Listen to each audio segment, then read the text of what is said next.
Alright. Hi everyone, my name is Audrey and I'm currently a junior and a co-president of the Jewish Student Union at a public high school in St. Louis. Anti-Semitism is hatred towards Jews solely because they are Jews and is directed towards the Jewish religion and Jews individually or collectively.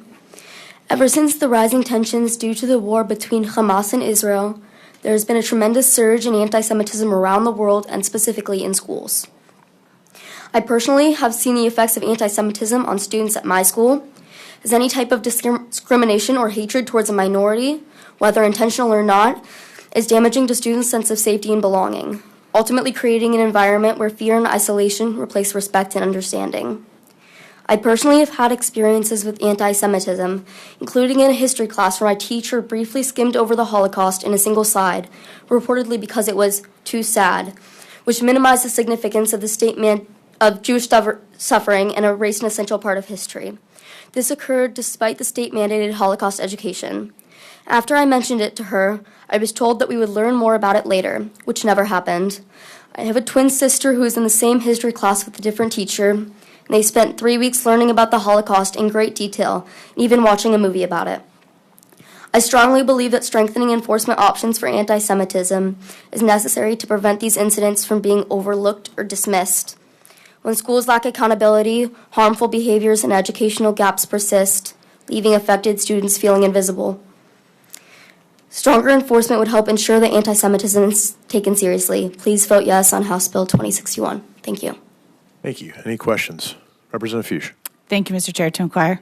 Please. Thank you. Hello. Thank you very much for being here tonight. I think it's really great when people come and participate in the civic process at all ages, and so I really thank you for being here tonight. I think what you were talking about is a little bit about my concern as a professor, is like, maybe that professor or that teacher that day, which it stinks that you didn't get the right education for, to feel seen in your classroom, to feel that your identity and what happened, the atrocities of the Holocaust were validated for your classroom experience. That stinks. I've had a lot of students in my life who felt that the professors or their teachers were not educated and had trained well enough on subjects to teach you them. We can go into a lot of detail about why that is. But what I heard in your testimony was that to you that felt anti-Semitic. And so maybe that teacher was just bad at teaching it, but wasn't necessarily anti-Semitic. But you as a student got to decide what at that time felt anti-Semitic to you. And then there would be a system that's established that would then determine if that teacher was in fact anti-Semitic or just maybe not so good at their job. So I feel that that's where I'm struggling with this bill, is like, yes, that was your experience, and I'm not going to tell you what's anti-Semitic and what isn't, right? But maybe that teacher was just bad at teaching about it, or maybe they didn't have the right education about how to talk about it, which I don't know how we don't know how to talk about it, because it's a horrible thing that happened and a lot of us can talk about it.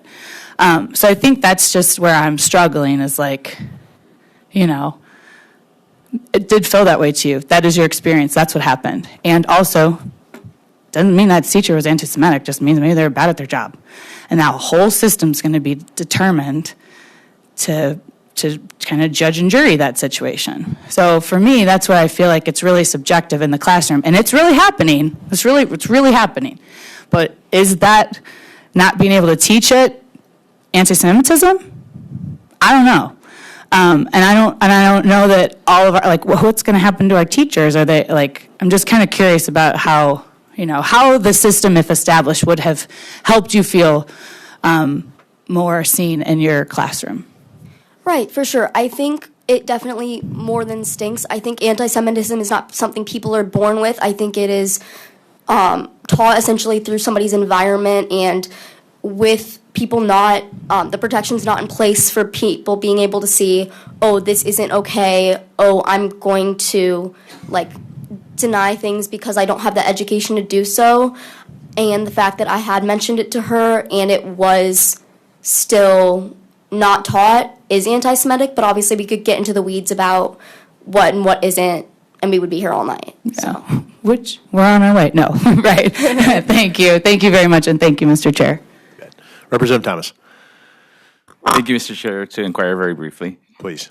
I just want to thank you for being here. I think it's really awesome that you're here. And I'm sorry that you felt unseen and unheard. I know this can be intimidating, and I hope you feel seen and heard.